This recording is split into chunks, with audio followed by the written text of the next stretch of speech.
You very much. सभी को नमस्कार, जय आरसीएम। जितनी मेरी तारीफ हो गई, मुझे लगता नहीं है कि मैं उसके लायक अभी तक बन पाई हूँ, पर क्योंकि अभी दादाजी हैं मेरे और क्योंकि दादाजी ने तारीफ कर दी है, तो डेफिनेटली अब इसके लायक तो बनना ही है। तो सभी को फिर से बहुत-बहुत थैंक यू वेरी मच। आप सबने मुझे आज आपके बीच में आने का मौका दिया, बात करने का मौका दिया। क्योंकि पहले जैसा कि मैं ऑलरेडी कंपनी के साथ काम कर रही हूँ, तो डेफिनेटली मुझे ये टाइमिंग मैच करने में थोड़ी प्रॉब्लम होती थी। तो शुरुआती कुछ दिन मैं इस सेशन को नहीं अटेंड कर पाती थी।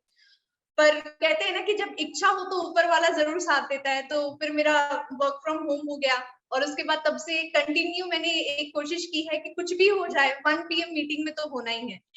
और जैसे-जैसे यहाँ पे मैं आई, डेफिनेटली मुझे इतनी सारी नई-नई स्टोरीज़ मिली, इतनी सारी कहानियाँ मिली सुनने के लिए, जानने के लिए।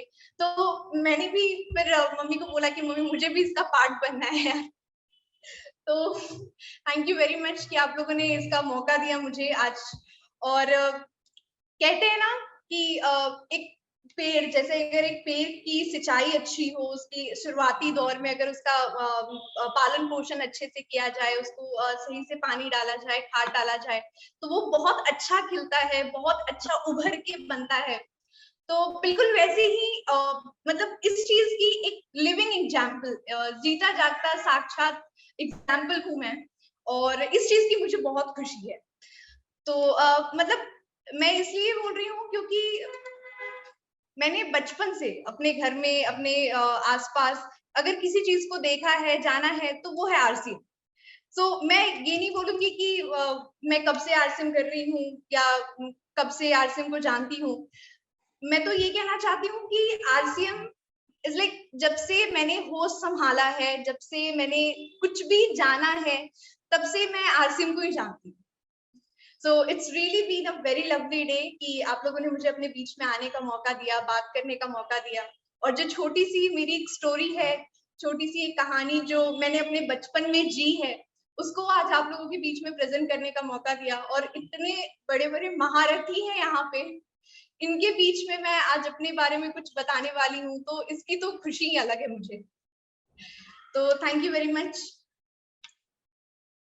मैं, जैसा कि मैंने बोला कि मैं बिल्कुल नहीं बताने वाली कि मैं कब से हरसिम कर रही हूँ, क्योंकि इसका कोई टाइमलाइन नहीं है। मैं जब छोटी थी, मेरे घर में सिस्टम आया था जब मैं 5 साल की थी। और जब से मैंने जाना है, सीखा है, कुछ भी सीखा है, स्किल्स जो भी डेवलप हुए हैं मेरे, वो सब आरसीएम की वजह से हुए हैं। सो जो लोग मुझे नहीं जानते हैं, उनके लिए एक बार मैं अपने परिचय से शुरुआत करना चाहती हूँ। सभी को नमस्कार, जय आरसीएम। मेरा नाम आर्या नंदन मिश्रा और मैं बोकारो स्टील सिटी में जन्मी हूँ, पली-बड़ी हूँ और फिलहाल पिछले कुछ समय से नवी मुंबई में रहना हो रहा है। और इस सिस्टम को जानने, सीखने के दौरान जो भी कुछ एक्सपीरियंसेस हासिल किए हैं, स्किल्स हासिल किए हैं, बहुत जो थोड़ा बहुत मैं सीख पाई हूँ, क्योंकि अभी तो बहुत कुछ सीखना बाकी है, बहुत कुछ सीखना बाकी है। अभी तो बहुत थोड़ा सीख पाई हूँ मैं।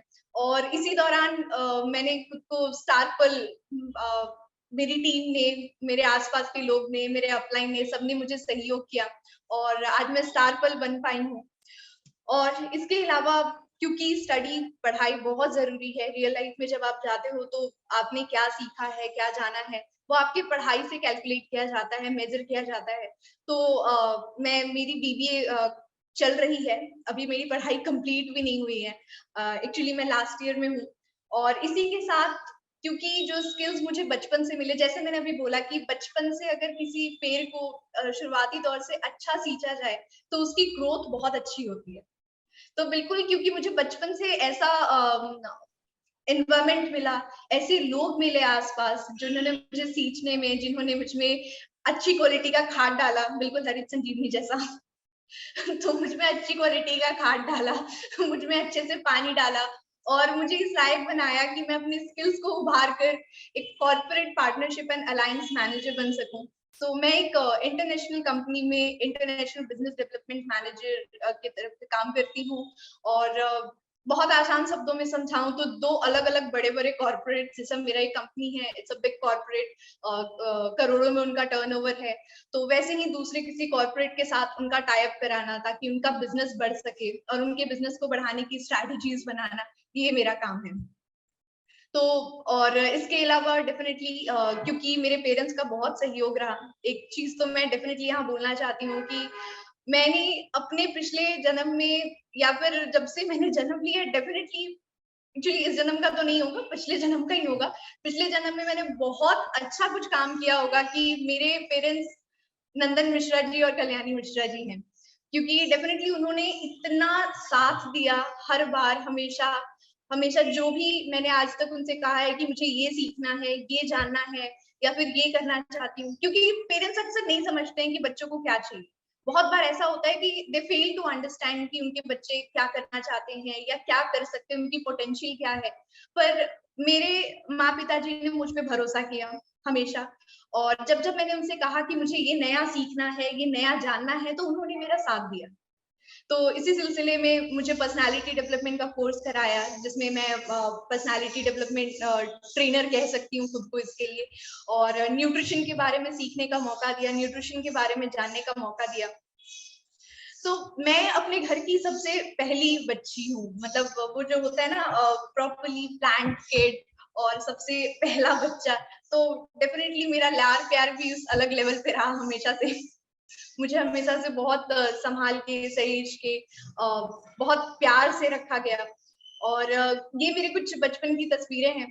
तो मेरी मम्मी कहती है कि मैं बचपन से बहुत प्यारी-प्यारी सी दिखती हूँ। ऐसा वैसे तो हर माँ यही कहती है अपने बच्चे को। बट तो ये मेरे कुछ बचपन की तस्वीरें हैं, और ये बहुत शुरुआती दौर की तस्वीरें हैं, जब हमारे घर में तब एक्चुअली आरसीएम आया भी नहीं था। ये तब की तस्वीरें हैं। पर तब भी, उससे पहले भी हमारी लाइफ कशमकश से ही थी, थोड़ी बहुत स्ट्रगल पापा-मम्मी की चलती रहती थी, क्योंकि फाइनेंशियल कंडीशन उतना अच्छा नहीं था। और यहाँ बहुत से लोग होंगे जो मुझसे रिलेट कर सकते हैं कि अगर फाइनेंशियल कंडीशन घर का अच्छा नहीं है, तो फिर कुछ भी अच्छा हो जाए, घर अच्छे से चल ही नहीं सकता। क्योंकि बहुत सी ऐसी ज़रूरतें होती हैं, बहुत सी ऐसी ख्वाहिशें होती हैं, जो कि आपके फाइनेंशियल स्टेटस पे डिपेंड करता है। बट क्योंकि फिर भी मैं पहली बच्ची थी, तो मुझे बहुत लाड-प्यार से पाला जाता था। मेरे डाइट का अलग ध्यान रखा जाता था। मेरे पहनावे-ओढ़ावे का अलग ध्यान रखा जाता था। यू नो प्रिंसेस किड, पापा की परी। तो बिल्कुल उसी तरह से पाल के मुझे बड़ा किया जाता था। एंड एक टाइम आया, एक मोड़ आया जब मेरे फादर ने डिसाइड किया, क्योंकि उस टाइम हम कोलकाता में रहते थे और एक कंस्ट्रक्शन बेस्ड कंपनी में पापा का जॉब था। और फिर पापा ने डिसाइड किया कि नहीं, जॉब करके तो मजा नहीं आ रहा है, क्योंकि सपने बहुत बड़े थे। जो उन लोगों ने भी मेरी मम्मी को सुना है, जाना है, उनको पता होगा कि मेरी मम्मी के सपने बहुत बड़े हैं, आज भी बहुत बड़े हैं, और उनमें से बहुत सारे बड़े सपने तो उसने हासिल कर भी ली, पूरी कर भी लिए। पर हमेशा से, शुरुआती से मेरे पापा-मम्मी के सपने बहुत बड़े रहे। तो उनको समझ में आया कि जॉब करके तो वो सपने पूरे नहीं होंगे। तो कुछ नया करने के लिए, कुछ अलग करने के लिए उन लोगों ने डिसाइड किया कि अपना एक व्यापार शुरू करते हैं, अपना एक बिज़नेस शुरू करते हैं। और हम कोलकाता से शिफ्ट होके बोकारो सिटी झारखंड आए, और वहाँ पे अपने पापा ने अपनी स्किल्स को आज़माने की कोशिश की। डेफिनेटली वो भी एक बहुत बड़ा टफ टाइम था हमारे लिए। तब मैं बहुत छोटी-सी थी, तो मुझे इतना कुछ ख़ास पता नहीं था कि क्या हो रहा है, नहीं हो रहा है। बट हाँ, तंगी जो थी, जो क्राइसिस था, वो तो किसी भी उम्र में आपको समझ में आता है। हालाँकि मेरे पेरेंट्स ने बहुत ध्यान रखा इस बात की कि उनके डिसीज़न्स का इम्पैक्ट मुझ पे ना हो। हम जब बोकारो आए, तो हमारे पास एक्चुअली कुछ बहुत अच्छा लिविंग स्टैंडर्ड नहीं था हमारा। एक छोटा-सा घर था, आप देख सकते हो, वो एक छोटा-सा, जो जहाँ मैं खड़े होके नहा रही हूँ, वही हमारा किचन भी था। तो वही किचन है, वही बगल में मैं खड़े होके, वहाँ हमारा बाथरूम था। एक बहुत कंज़र्वेटिव लिविंग स्टैंडर्ड था हमारा। एक ही रूम में हमारा बेड है, किचन है, सब कुछ एक ही रूम में है। और कई हफ्तों तक, महीनों-महीनों तक हमारे घर में खाने के लिए कुछ नहीं होता था। जब इस सिस्टम की शुरुआत हुई, तो उससे पहले पापा बैंक में जॉब करते थे। साथ में हमारा एक मेडिकल स्टोर भी था, नर्सिंग होम भी था। अ, रिश्तेदारों ने हमारा कुछ साथ नहीं दिया खास, क्योंकि जब मेरे पापा झारखंड आए थे, तो वो उनको एक रिश्तेदार ने कमिटमेंट किया था कि आप आ जाओ, आपका बिज़नेस सेटअप करने में हम हेल्प करेंगे, और उन्होंने कुछ हेल्प नहीं की। तो डेफ़िनिटली रिश्तेदार से धोखा मिल चुका था ऑलरेडी। और उसके बाद मैं ऑलरेडी एक रिस्पॉन्सिबिलिटी थी, तो उसका भी ख्याल रखना था। तो इसी सिलसिले में जिंदगी चल रही थी। और क्योंकि मैंने बोला ना कि मैं बहुत ये गोलू मोलू सी बच्ची थी, तो मुझे आस पड़ोस के लोग बहुत प्यार करते थे। तो मेरा खाना वगैरह तो वहीं हो जाता था, कभी इस पड़ोसी के घर पे खा रही हूँ, कभी उस पड़ोसी के घर पे खा रही हूँ। इसलिए नहीं क्योंकि मैं बहुत प्यारी थी, इसलिए क्योंकि मेरे घर पे खाने के लिए नहीं होता था। तो कई बार मम्मी बिना खाए रह जाती थी, पापा हमेशा फील्ड में होते थे। तो शुरुआती दौर में बहुत स्ट्रगल रहा, बहुत ये सिस्टम जब घर में आया तो डेफिनेटली पापा ने पहले ना बोला था, फिर मम्मी ने बहुत कोशिश की, मम्मी मेरी माँ के बहुत कोशिशों के बाद मेरे पापा को ये सिस्टम समझ में आया, क्योंकि उनको भी हमेशा से कुछ बड़ा करना था, कुछ बड़ा अचीव करना था। तो जब उनको ये अपॉर्चुनिटी समझ में आई, जब ये समझ में आया कि एक्चुअली सिस्टम से कुछ बहुत बड़ा किया जा सकता है, तब उन्होंने इसमें हाथ लगाया। पर क्योंकि शुरुआती रिजल्ट छोटा होता है, हम लोगों ने अक्सर कई बार सुना होगा, शुरुआती रिजल्ट बहुत छोटा था कि उसका अंतर भी, उसका डिफरेंस हमें समझ में नहीं आ रहा था। तो क्योंकि मैं तो गुलमलुल सी बच्ची थी, मुझे कोई भी उठा के कुछ ये खिला देता, कुछ वो खिला देता, तो मेरा तो हो जाता था। बट कई बार मम्मी खाली पेट रह जाती थी, उनके पास खाने के लिए खाना नहीं होता था। आई रिमेम्बर मेरी मम्मी के पास सिर्फ 2 ही साड़ियां थी, और मेरे पास भी शायद गिन के 3 या 4 कपड़े थे। तो हमारे पास लिविंग स्टैंडर्ड जो था वो हमारा बहुत लो था। बिल्कुल भी हमारे पास कुछ फाइनेंशियल बहुत अच्छा बैकग्राउंड नहीं था हमारा। धीरे धीरे सिस्टम को जब और ज्यादा करना सीखना शुरू किया, तो क्योंकि उस टाइम आरसीएम की जो शुरुआती दौर थी, आज से मैं लगभग 17-18 साल पहले की बात कर रही हूँ, तो आज के टाइम पे हमारे पास बहुत रेंज है, प्रोडक्ट का बहुत रेंज है, सिस्टम बहुत अपग्रेड हो गया है, हमारे पास बहुत सी चीजें आ गई हैं। बट तभी की अगर मैं बात करूं तो हमारे पास इतना ज्यादा चीजें नहीं हुई करती थी, बहुत गिने चुने प्रोडक्ट थे, और वो भी इतने आउटलेट नहीं थे जैसे आज के टाइम पे हमारे पास वंडरवर्ल्ड है, वंडरवर्ल्ड क्विक है।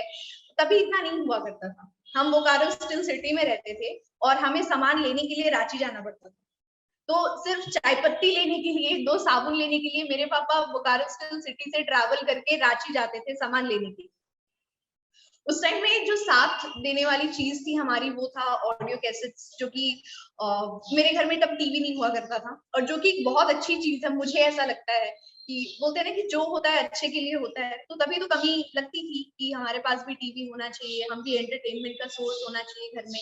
पर आज लगता है कि अच्छा हुआ नहीं था। तो जब हमारे इधर टीवी नहीं, हमारे घर में टीवी नहीं थी, तो अलग अलग कैसेट्स हुआ करते थे सतीश पंडित जी के, और अलग अलग लीडर्स के कैसेट थे, उनके ऑडियोज थे जो कि हमारे घर में प्ले होते रहते थे। तो उन चीजों से बहुत कुछ सीखने मिला, बहुत कुछ जानने मिला, और उन चीजों ने पापा मम्मी का बहुत साथ दिया। सच बोलूं तो मुझे कुछ समझ में नहीं आता था, क्योंकि मैं तो बहुत छोटी थी तो मुझे तो कुछ डिफरेंस समझ नहीं आता था, बट ये समझ आता था कि लाइफ में बड़े सपने देखने हैं, कुछ बड़ा करना है। फिर धीरे धीरे जैसे बड़ी हुई, 7-8 साल की हुई, तो स्कूल जाने का टाइम आया। पर फाइनेंशियल कंडीशन ऐसा था, घर की हालत ऐसी थी, जैसे मैंने बोला कि खाने को पैसे नहीं थे हमारे पास। तो उसके बाद आप सोच ही सकते हैं कि जब स्कूल जाने की बारी आई, तो मैं अपने बारे में बताऊं, मैंने 4 साल सिर्फ नर्सरी पढ़ा है। मतलब आइडियली आज के टाइम पे मुझे मास्टर्स में होना चाहिए था, बट क्योंकि मैंने सिर्फ 4 साल नर्सरी ही पढ़ा है, तो मेरा थोड़ा बैक चल रहा है। और 4 साल नर्सरी मैंने इसलिए नहीं पढ़ा क्योंकि मैं पढ़ने में अच्छी नहीं थी। मैं पढ़ने में अच्छी थी, I was a bright student. 4 साल मैंने नर्सरी सिर्फ इसलिए पढ़ा क्योंकि हमारे पास स्कूल वालों को देने के लिए पैसे ही नहीं होते थे। किसी रिश्तेदार से लेके, कहीं से अरेंज करके पापा ने एक बार स्कूल में एडमिशन करा दिया। हाफ ईयरली खत्म होने तक वो पैसे मांगने लगता था। अब एग्जाम्स के लिए उसको पैसे देने पड़ेंगे, तो हमको स्कूल से निकाल लिया जाता था। फिर उसके बाद थोड़ा टाइम और रुक के फिर पैसे अरेंज करके अगले सेशन में अगले जगह पे एडमिशन कराई मेरी। फिर वहां पे भी सेम कंडीशन है, पैसे नहीं है, तो फिर स्कूल से निकाल लिया जाता था। तो ये मेरे साथ 3-4 बार ऐसा हुआ कि, और उसके बाद तो हालत इतनी गंभीर हो गई कि मुझे साल भर के लिए घर पे बिठाना पड़ा। अक्सर ऐसी जब हालत होती है तो घर वाले घबरा जाते हैं, डर जाते हैं कि बच्चे के लिए ही तो सब कर रहे हैं, अगर बच्चे का ही भविष्य नहीं बना पाएंगे तो क्या फायदा। और ऐसा नहीं है कि मेरे माँ बाप को, मेरे पेरेंट्स को किसी ने ये बोला नहीं है। मेरे आसपास के लोगों ने बहुत ताने मारे, जैसे मेरे रिलेटिव्स हैं। तो आज के टाइम पे मेरे रिलेटिव्स जो हैं, जैसा मैं बता रही थी कि आज के टाइम पे हमारे बहुत रिश्तेदार हैं। आज के टाइम पे दादाजी हैं, दादी जी हैं, चाचा चाची, वो भी चाचा चाची जिनको मैं जानती भी नहीं हूँ, पता नहीं कैसे मेरे चाचा चाची है, मुझे नहीं पता, पर आज वो मेरे चाचा चाची हैं। पर जब मुझे एक्चुअली जरूरत थी, जब मैं छोटी थी, जब मेरा सब कुछ दाव पे लगा हुआ था, तब मेरे कोई रिश्तेदार नहीं थे। मेरे दादा दादी कैसे दिखते हैं मुझे नहीं पता था। मेरे अंकल आंटी कितने चाचा हैं, कितनी चाची हैं, मुझे नहीं पता था। कितने हैं ये भी नहीं पता था। कौन है वो तो बहुत दूर की बात है, क्योंकि कभी वो मिलने ही नहीं आए मुझसे। कभी उन्होंने जताया ही नहीं कि वो हैं भी, एग्जिस्ट भी करते हैं। शुरुआती दौर में जो भी कुछ रिश्तेदार ने थोड़ी बहुत मदद की, वो मेरे नाना नानी थे। उन्होंने हमारा बहुत साथ दिया, मैं कहूँ बहुत ज्यादा तो नहीं, पर ठीक है, उन्होंने साथ दिया, हमारा हमारी हेल्प की। पर जब भी हम किसी फैमिली फंक्शन में होते थे, जब भी हम लोगों के बीच में होते थे, तो हम उनके मजाक का मुद्दा होते थे। वो जो टॉपिक ऑफ एंटरटेनमेंट होता है, वो हम ही होते थे। क्योंकि शुरुआती दौर में आरसे में बहुत अच्छे कपड़े नहीं आते थे, बहुत ज्यादा रेंज। आज के टाइम पे तो कुर्ती है, टॉप है, जीन्स है, लेगिंग्स है, इतनी सारी रेंज है, तब नहीं हुआ करता। तो बहुत गिने चुने कपड़े होते थे, वेराइटीज होते थे, वो भी पता नहीं पापा कहाँ कहाँ से, कभी हजारीबाग से, कभी विलवाड़ा से, कभी अलग अलग जगह से कहीं से लेके आते थे। और क्योंकि वो बहुत अच्छी क्वालिटी के नहीं होते थे, तो मैं जितने मेरे भाई बहन थे, मेरे कजन्स थे, सबके बीच में मैं मजाक का मुद्दा रही हूँ हमेशा, कि कैसे माँ बाप है इसके, इसको ढंग के कपड़े भी नहीं दे सकते, ये देखो ये कैसा पीला सा रंग का कपड़ा पहन के आ गई है। ये अक्सर होता था मेरे साथ। जब स्कूल छुड़ाने की, ड्रॉप करने की बात आई, तो कई कई ने तो मेरे पापा को यहाँ तक बोला कि ये क्या मजाक है, ये क्या पागलों की तरह लगे हुए सिस्टम में, समझ में नहीं आ रहा है, बच्चे का भविष्य खराब हो रहा है। तो बहुत कुछ सुनना पड़ा, बहुत कुछ झेलना पड़ा हमें बचपन में। मतलब मैंने भी बहुत कुछ डेफिनेटली कॉम्प्रोमाइजेस किए, बहुत कुछ रुकावटें आई। बट एक बहुत दृढ़ संकल्प के साथ, एक प्रॉमिस के साथ मेरे पापा मम्मी आगे बढ़ रहे थे।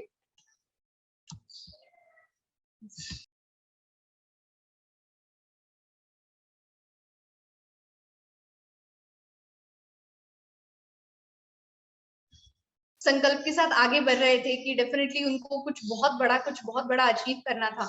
और इसी के साथ जब मैं लगभग 5-6 साल की थी, तो मेरी छोटी बहन आने वाली थी, जया आने वाली थी। तो हम लोग कई वक्त तक नानी के घर पे रहे, क्योंकि पापा बहुत लंबे टाइम तक अवेलेबल नहीं होते। मैं सच बताऊं तो मुझे बचपन में याद भी नहीं था कि मेरे पापा कैसे दिखते हैं, क्योंकि डेफिनेटली तब स्मार्टफोन तो था नहीं कि हम फोटोज देख सकते हैं कभी भी खोल के।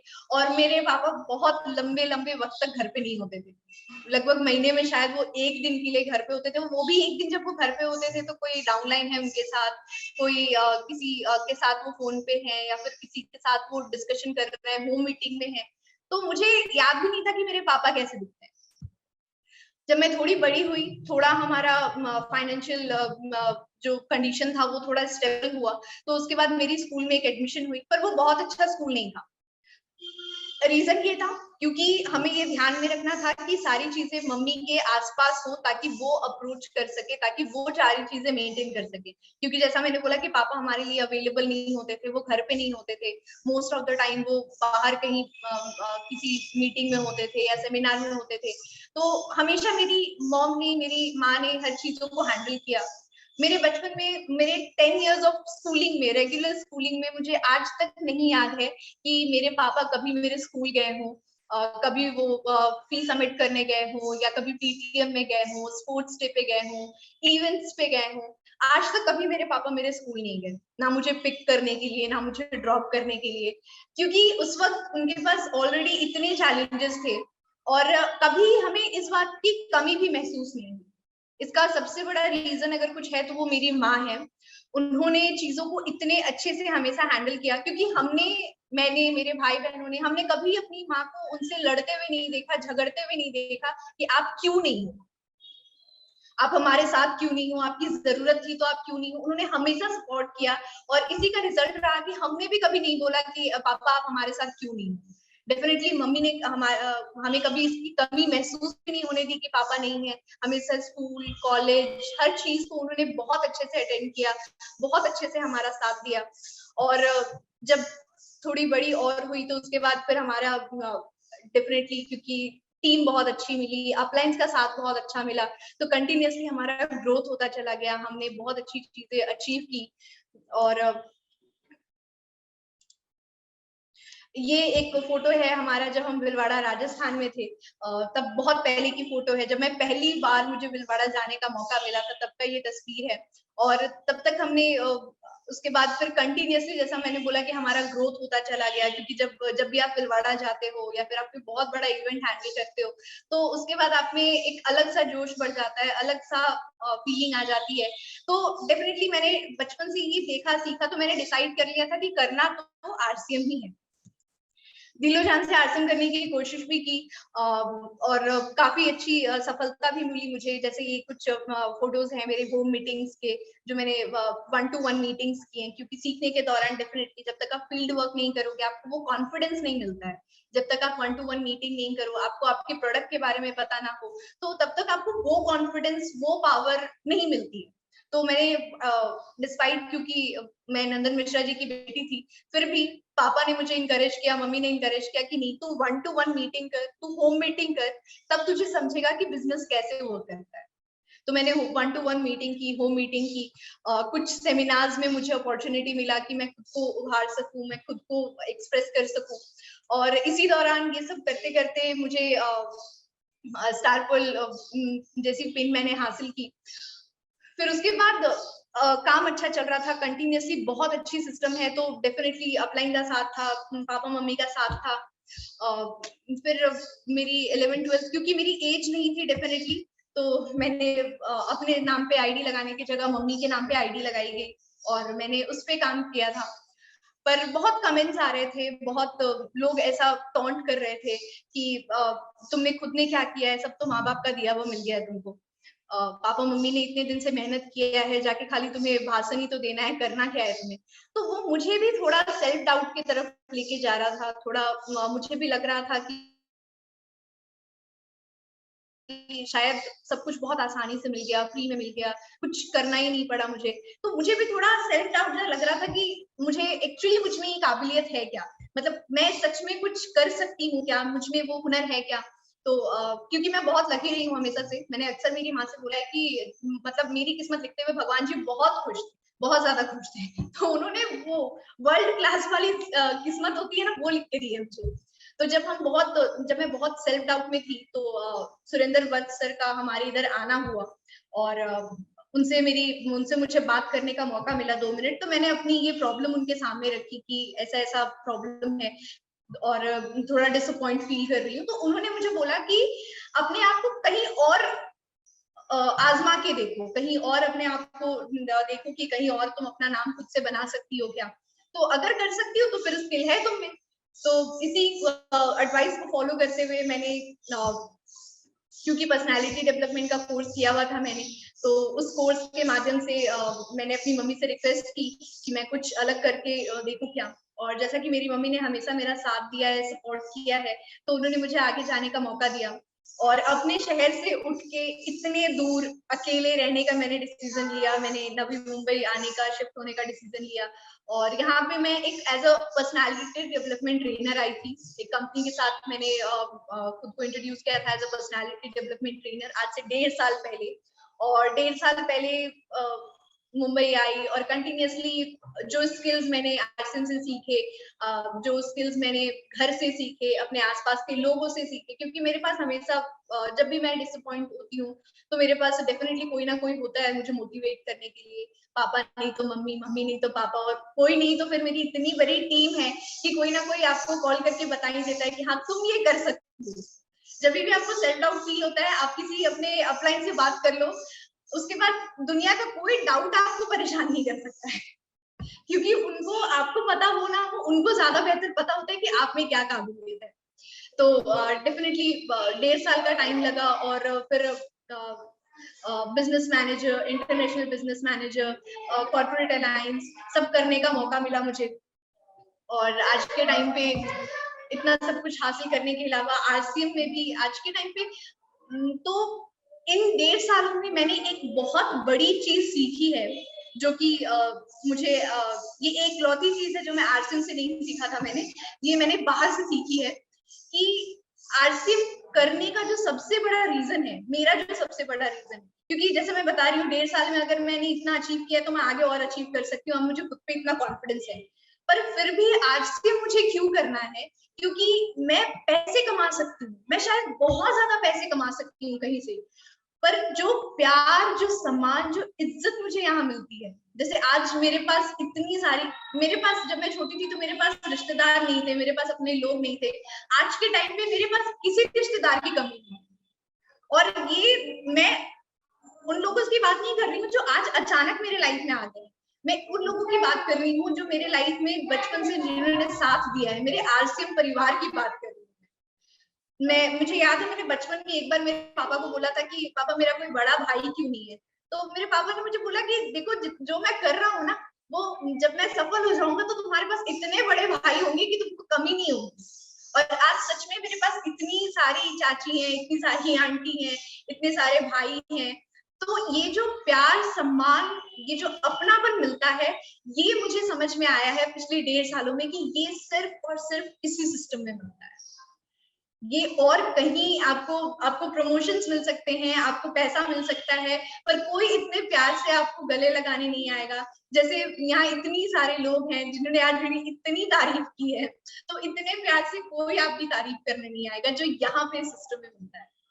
बाहर की दुनिया में आपको सिर्फ लोग डिमोटिवेट करने की कोशिश करेंगे कि तुम ये नहीं कर सकते हो, तुमसे नहीं हो पाएगा, कि तुम्हारी कैपेबिलिटी है क्या।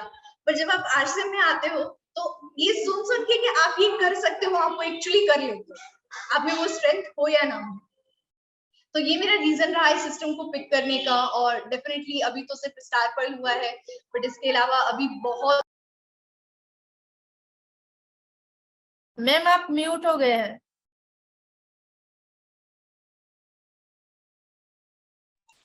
सॉरी। हाँ हाँ, तो मैं बोल रही थी जैसा कि अभी तो बहुत कम सीखा है, अभी तो और बहुत आगे जाना बाकी है, अभी तो सिर्फ स्टार पर्ल है, अभी तो बहुत सी सीढ़ियां बाकी है जो चढ़ना है, और बहुत सी चीजें बाकी है जो सीखना है। तो इसी के साथ डेफिनेटली, और जितना आज मेरी यहाँ तारीफ की गई है, तो अभी तो मैं फिलहाल इसके लायक नहीं हूँ, बट बहुत जल्दी जब अगली बार मैं मिलूंगी तो मैं ये कंसिडर करके मिलूंगी कि जितनी मेरी तारीफ की गई है उसके लायक मैं बन के मिलूंगी। तो सभी को बहुत बहुत थैंक यू वेरी मच, शुक्रिया कि आज आप लोगों के बीच में, अपराजिताओं के बीच में आने का मौका मिला, इनसे बात करने का मौका मिला। मेरी खुशी आप मेरे शक्ल से, चेहरे से देख सकते होंगे, क्योंकि मुझे 15 दिन पहले ही डेट मिल गया था। तो वो खुशी बढ़ते बढ़ते आज सुबह जब मैं, मुझे कल रात भर नींद नहीं आई खुशी के वजह से, मैं इतनी ज्यादा खुश थी। मैंने अभी 10 मिनट पहले भी मम्मी को फोन किया है, मम्मी आज करना है। तो आप लोगों के बीच में आने का मौका मिला, आप लोगों के साथ बैठने का मौका मिला, इसके लिए बहुत बहुत थैंक यू। दादाजी को शुक्रिया, जितनी भी आंटी है, मैम है, चाची हैं, अंकल आंटी जो भी हैं, सबको बहुत बहुत थैंक यू मुझे आज आप लोगों के बीच में आने देने के लिए, बहुत बहुत थैंक यू। और एक स्पेशल थैंक यू मेरे पेरेंट्स को, मम्मी को, पापा को, कि मुझे इस लायक बनाया, मुझे इतना कुछ सीखने का मौका दिया, जानने का मौका दिया। तो उनको भी बहुत बड़ा वाला थैंक यू कि मुझे आर्या नंदन मिश्रा बनाया। So thank you very much.